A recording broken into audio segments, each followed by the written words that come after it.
Hello everyone and welcome back to my channel, or welcome for the first time. If you don't know me, I am Angela and I find my paradise through reading. If you can tell, we have a different background today. I am actually camping. This is my birthday week. And so I rented a cabin for a couple days just to get away and hang out in nature and read and knit and just, have some peace and quiet. So yeah, that's what I am up to. I am loving it so far. This is just, I love this place. I used to rent this cabin every year during my birthday weekend. And it's been a couple years since I've been here, so I'm just so excited. And it's just the most fantastic thing. I love it. It's beautiful right by the lake, and unfortunately it's pretty warm. So I'm expecting like real cool fall weather, but it's really warm today. So that's kind of unfortunate. But either way, this is where I'm at. But I did want to share with you the books that I read in September, which is here. How many books? 1, 2, 3, 4, 5, 6, 7, 8. Yeah, and I'm not including the graded readers, like the children's books that I rented or borrowed from the library that were in Korean and French and in Spanish. Because they were just so thin and they're just helping me with my Spanish studies. So I'm not including those, except I am including 2 of my own books that I had on my shelves, one in French and one in Spanish.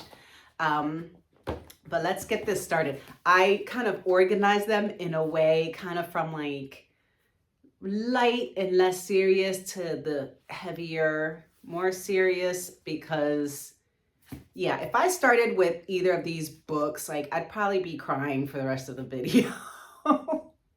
So I need to get it together.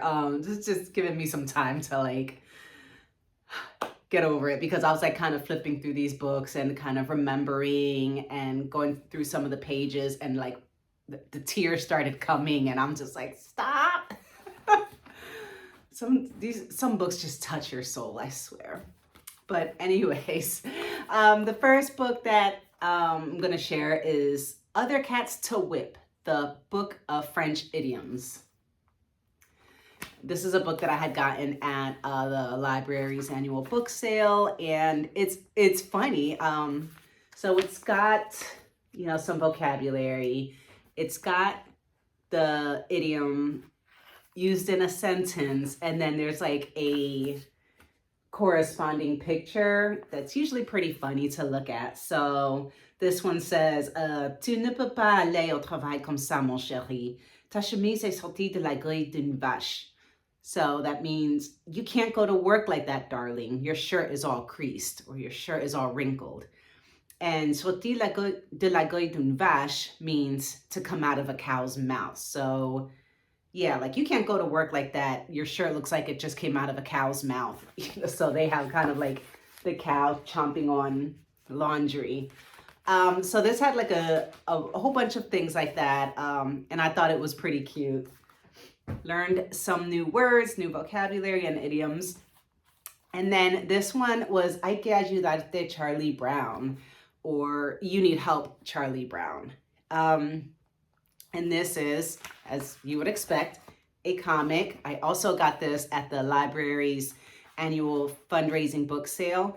And I mean, other than what I really liked about this was, except for the few times where they mentioned the year, you wouldn't think that this book was copyrighted 1964. I'm just like so stunned at like how old these Charlie Brown books are. But I had the best time with this comic book, because it's like with comics, right? It's just like, usually it's like 4 squares is like the very short story. And very few sentences. I learned a lot of like great words and great phrases. El colmo de ambición, the height of ambition. So, I mean, as I'm reading it through, as I usually do, if there's something that I don't understand, I will highlight it, look it up, and I will write the translation there. And there were some of these comics that really like had me cracking up, like really out loud. Like this one. So in this one, Charlie Brown had offended Linus, telling him that there's no such thing as the Great Pumpkin. So that was like in the previous page. And so like they were like not talking for a little bit. So in this one, he's like, hey, has a Great Pumpkin come yet? And he was like, what do you care, Charlie Brown? And then Charlie Brown goes on to say, hey, I'm really sorry for having offended you. And it's nothing to lose a friendship over. Will you forgive me? So then they're shaking hands and he was like, oh, of course I forgive you. I also want to ask for your forgiveness, and says, hey, why don't you sit down with me and let's sit here and wait for the Great Pumpkin together. And then Charlie Brown's like, there's no such thing as a Great Pumpkin. And he's like, yes, there is. And I'm just like, oh my gosh, these guys are so cute. But just reading this and these kids, it's so much like it could have been written today, you know, like you don't want to do the summer homework. They want to play baseball. And, you know, you have some of them like struggling like with math or just real life, just everyday kind of stuff that the kids even now, you know, they're like, oh yeah, I just want to watch TV. I don't want to do my homework. Or, you know, oh my gosh, Snoopy. Oh my gosh, Snoopy. Let's not get started.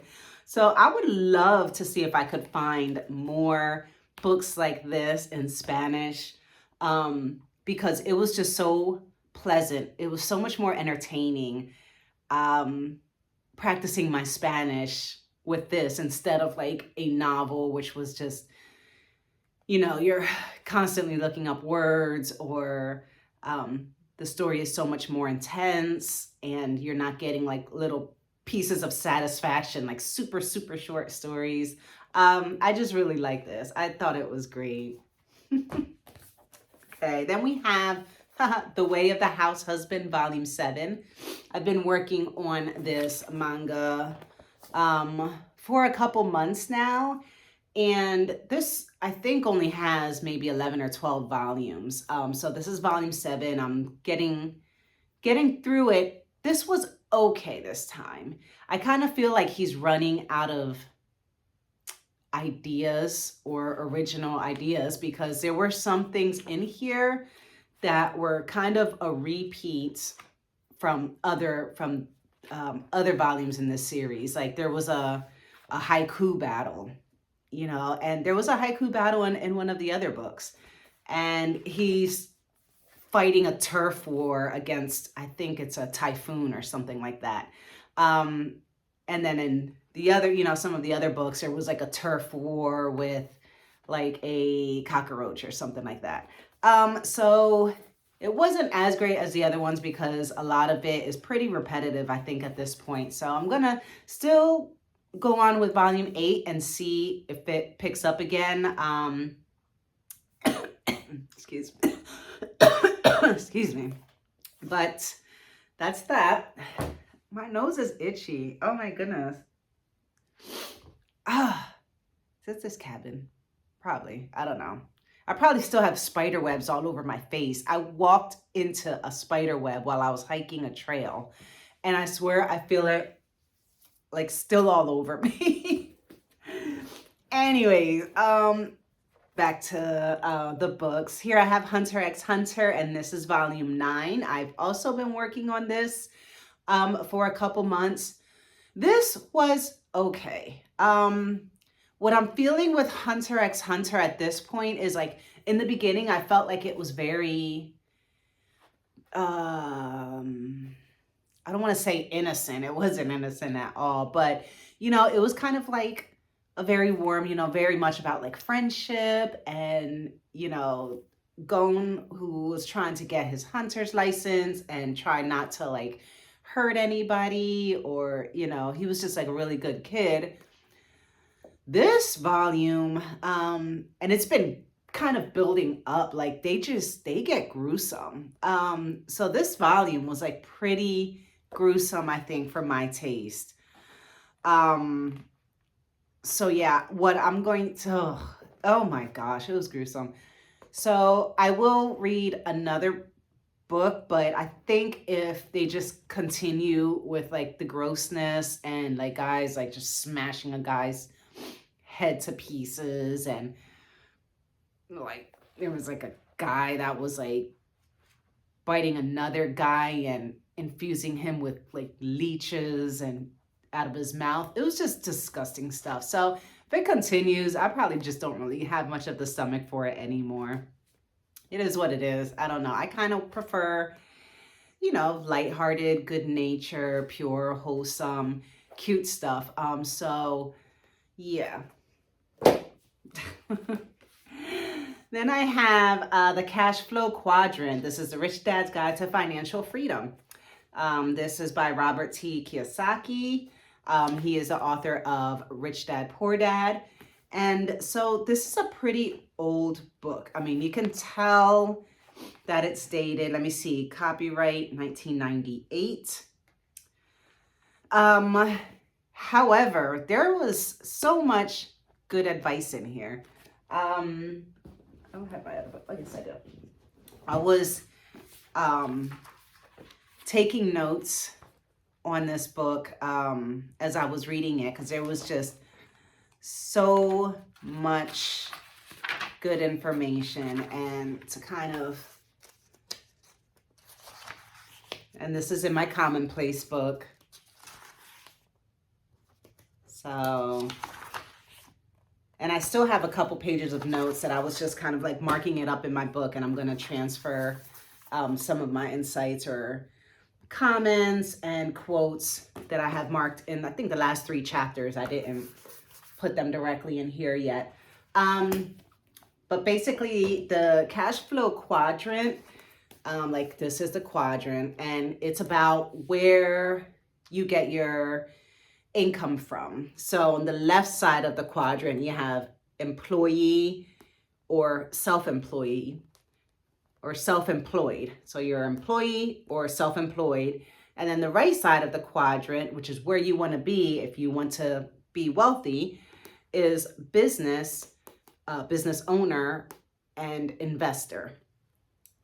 So it goes into detail about each of the 4 quadrants, how they operate, and how you can get from the left side of this quadrant over to the right side. And there was just a lot of interesting stuff. And one of the little stories that I thought was really interesting, and it just shows like how smart this guy is and how you can actually put into practice.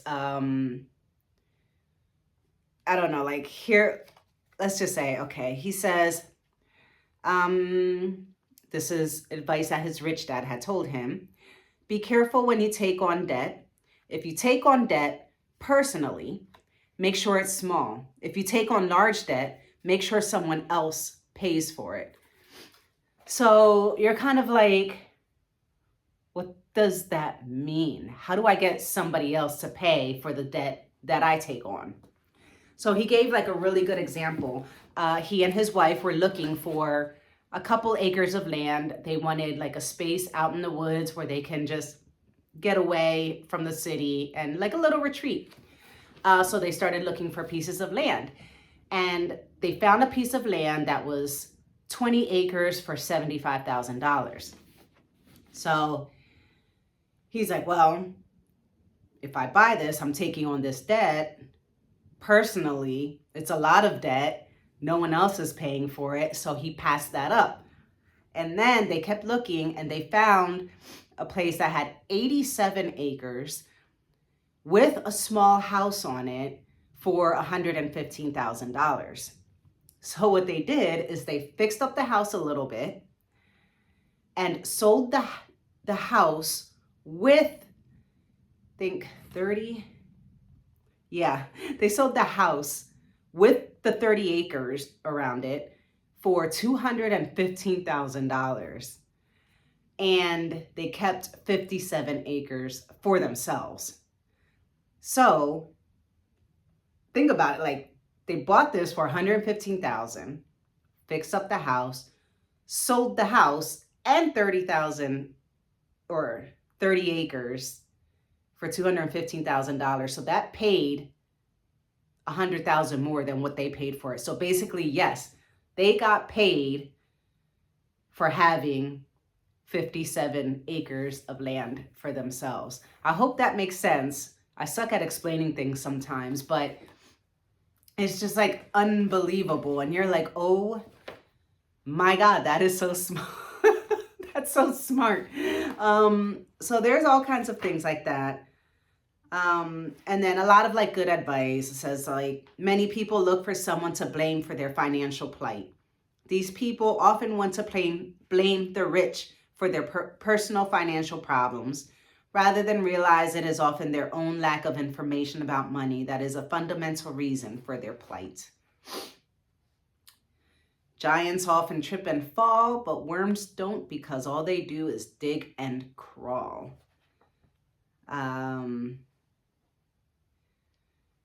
So this is interesting. It really changes like how you look at money. It talks about how your house, buying your house, not buying your house, but you know, your house is not technically an asset. It's a liability. And he goes into because I've always been told, oh, your house should be your biggest asset or is one of your biggest assets. And then when he explains why it's not an asset and it is a liability, I'm just like, you're so right. You are so right. And when you do the math, he is so right. I would actually really recommend this book. I had read Rich Dad, Poor Dad like so many years ago.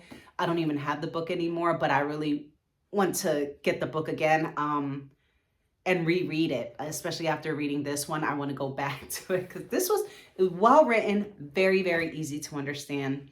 It gives you very reasonable, action steps if you want to change, how you earn your income, and why being an employee or being self-employed is just a very long game towards financial freedom. So this is that. Okay. Then we have The Wind in the Willows by Kenneth Grahame. I really wanted to read this book. This was a reread and it'd been like a million years since I read it, but I just wanted something so cute and cozy. And I mean, hello. Look at that cozy. Oh my God. This book is just so cute. So this is about Mole, Toad, and Badger, and Rat. So these 4 friends, and they just hang out, do life together, have little picnics. Toad is obsessed with motor vehicles. So he is always getting in trouble. He's like very rich. His father left him all this money and he just squanders it and is getting into car crashes and stealing cars. And his friends are always like trying to like keep him out of trouble and have him walking the straight and narrow. But very cute, very sweet book. It is a classic, so cozy. I love this book. It's so cute. And Badger's my dude. Like, I freaking love Badger. He's my favorite character. And he's just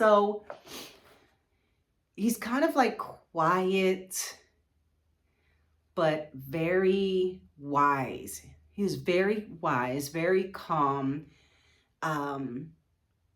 and very hospitable. And just, I love Badger. He's my favorite.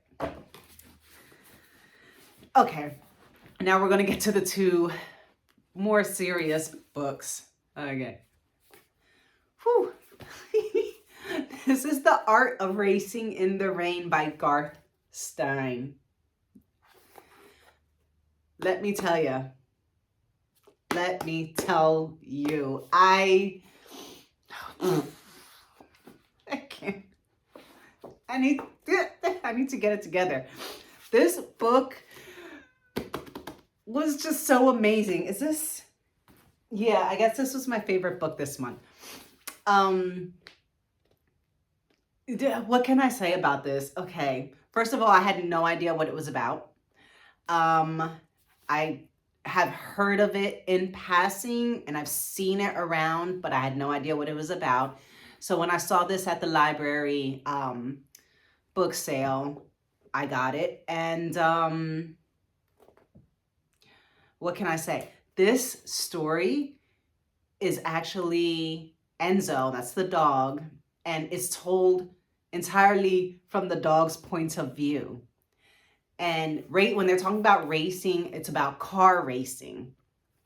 And so for some reason, I thought this book was going to be about like jogging or running in the rain. So it's actually about Enzo's owner is an aspiring race car driver. So, so it's from Enzo's point of view, just, watching races with his owner, on TV and watching these tracks. And when he meets a woman and they get married and they start a family, and just Enzo's views on the whole thing.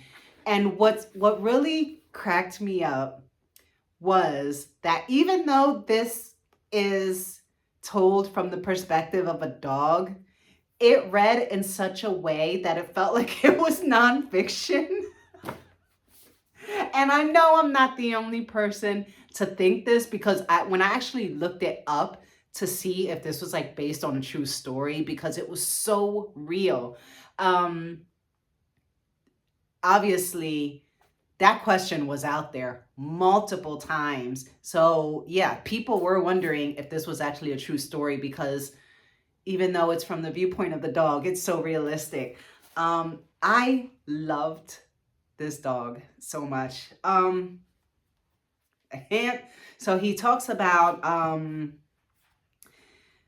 reincarnating. He would watch TV. This dog would watch TV a lot. So he got a lot of his ideas from TV.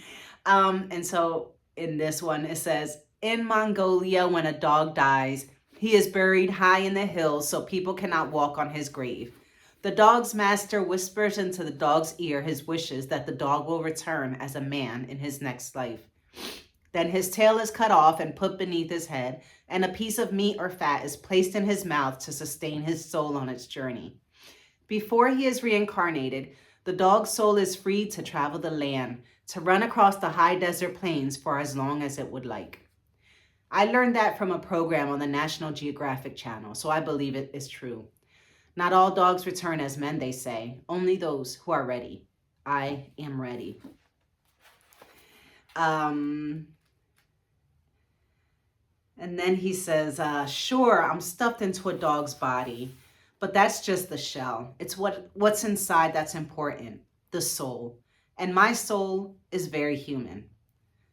I am ready to become a man now, though I realize I will lose all that I have been. All of my memories, all of my experiences. I would like to take them with me into my next life. There is so much I have gone through with the Swift family, but I have little to say in the matter. What can I do but force myself to remember? Try to imprint what I know on my soul, a thing that has no surface, no sides, no pages, no form of any kind. Carry it so deeply in the pockets of my existence that when I open my eyes and look down at my new hands with their thumbs that are able to close tightly around their fingers, I will already know. I will already see. Oh, and here's a piece where he's talking about why, like his reasoning on why dogs are the closest to humans. He says monkeys have thumbs. Practically the dumbest species on the planet, next to the duck-billed platypus, who make their dens underwater even though they breathe the air. The platypus is horribly stupid, but is only slightly dumber than a monkey. Yet monkeys have thumbs. Those monkey thumbs were meant for dogs. Give me my thumbs, you fucking monkeys. So, though, like, there are a lot of funny parts, there's a lot of serious parts. I mean, I laughed out loud. I cried out loud. I was angry. I mean, this had me feeling so many emotions, and I don't even know if this guy, like, does this author, was he a race car driver? Because he knows so much about race cars and racing and techniques and maneuvers and the physics of the sport. It's crazy. So that's one of the reasons why I felt like it read a lot like nonfiction. You ended up finding, learning a lot about racing and race cars, but just a lot about what it is to be human.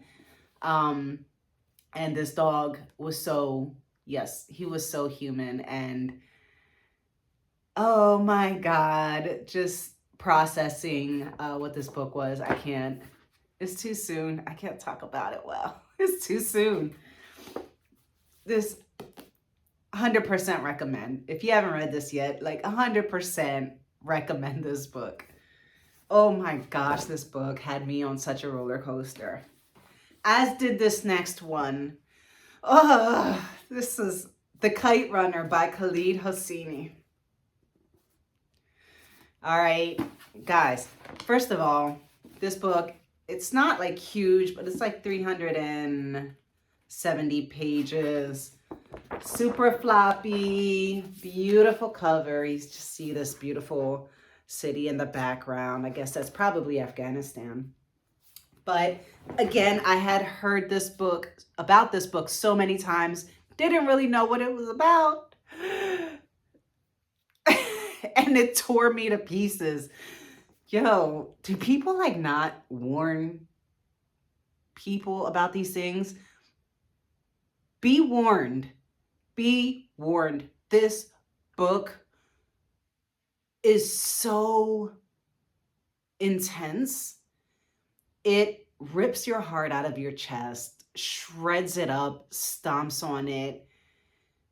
And some things that happen in this book are so horrible.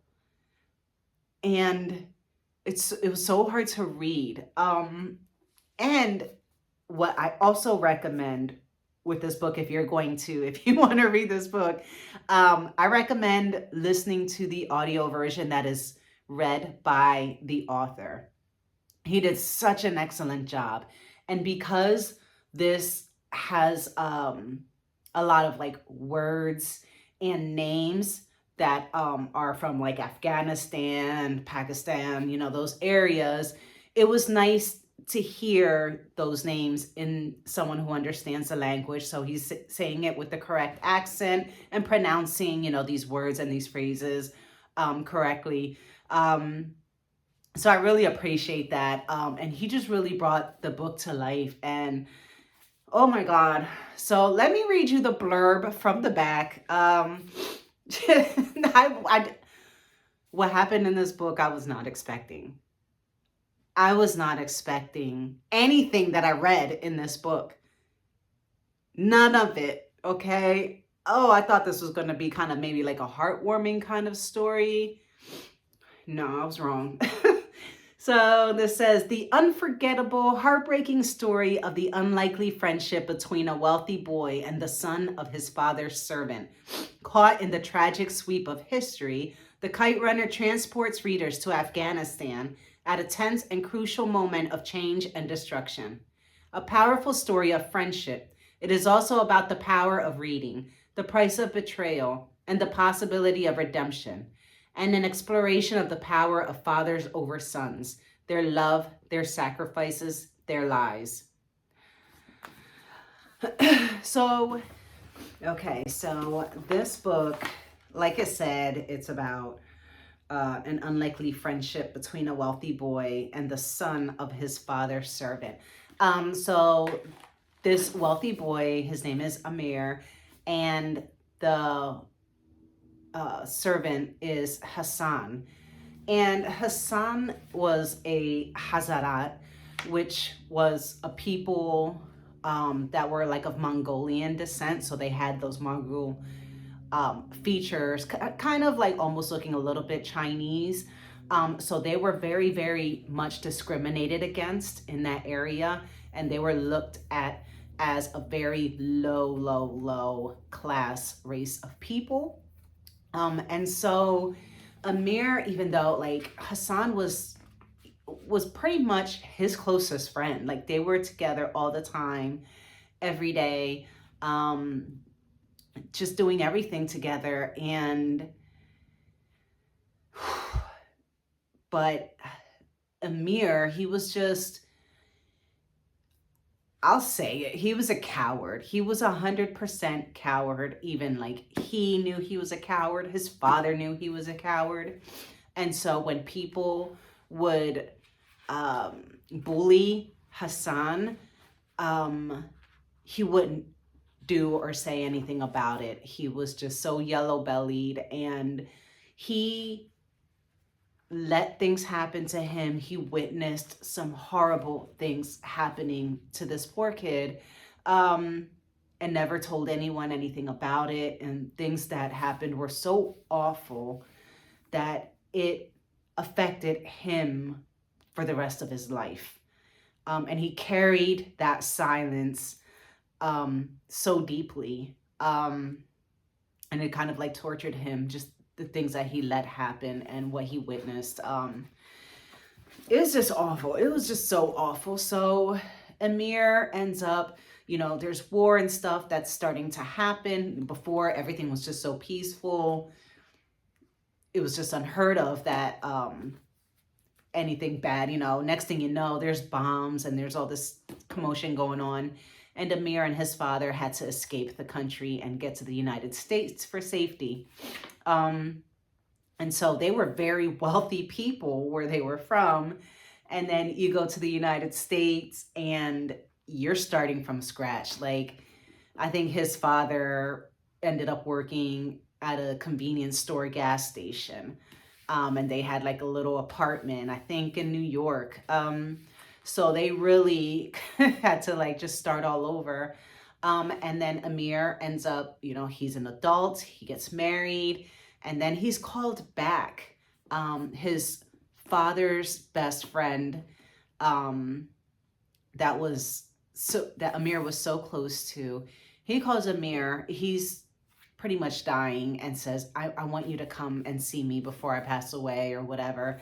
And so Amir goes back, and this is the first time he's been there since war started. So now the Taliban are everywhere. He has never seen Taliban like in person. So he was just very, very shocked at what he saw when he came back. He could hardly recognize his town.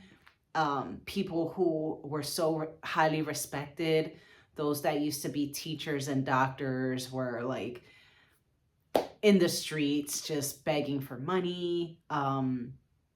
And it was just so sad. And the things that the Taliban were doing, oh God, it was so bad.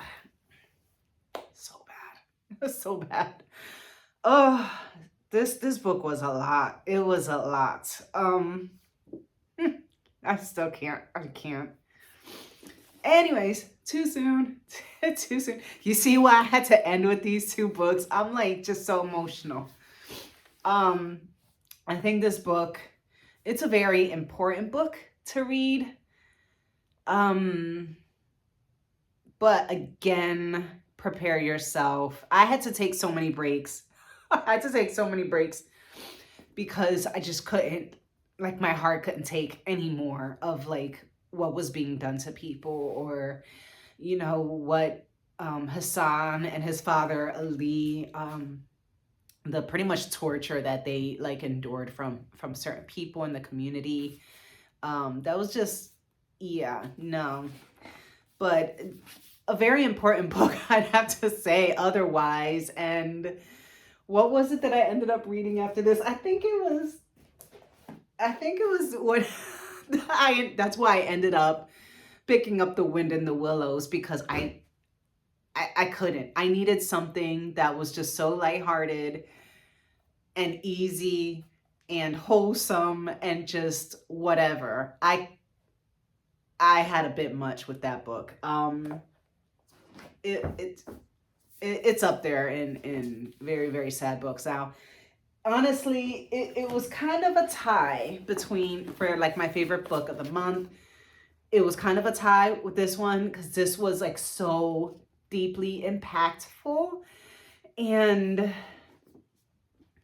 I did learn a lot about,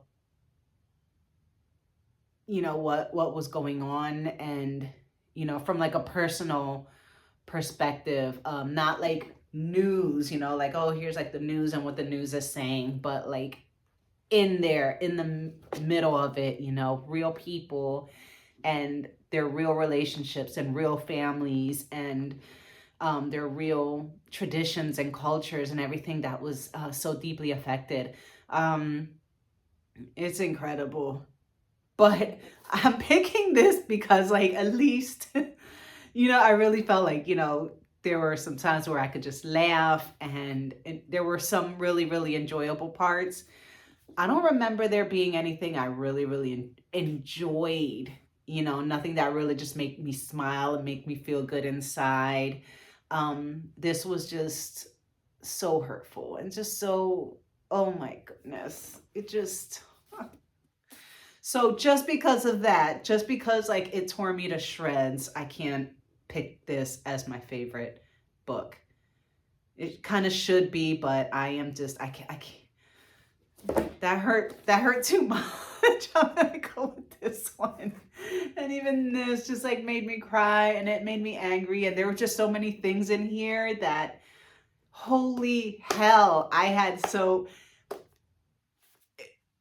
if you've read the book, because I don't want to give any spoilers, but if you've read the book, there is the in-laws of his owner. So it was his owner, the guy, his in-laws. I have never hated an old married couple more in my life than those two people. He was such a better person than I ever could have been, because I just wanted to strangle these, like, I wanted to commit murder. The old couple had me so horribly angry. Oh my God. If you haven't read this book and you end up reading this book, you'll know exactly what I'm talking about. When you start seeing what like this old couple do, who's like, no, horrible people. But anyways, that's all I have for you today. Those are the books that I read in September. This pile is like pretty slim. Usually I have like a big pile, but I didn't do as much reading this month because I am reading Les Miserables, which is 1,300 some pages long. So I'm kind of like focusing a lot of my efforts on that. So I figured I wasn't going to get a lot of books read this month, but even still, I do have 100 books read this year goal, and I am at 93 books, and my year ends November 30th. So yeah, I am well on my way to reaching my goal of reading 100 books this year. So I'm not really worried about it. That's why I decided to start reading Les Miserables, because I knew I was so close to reaching my 100 book goal that I was going to be able to reach it, no problem. And so that's where we're at. All right, well, have a great week. Thank you so much for joining me, and happy reading. Bye.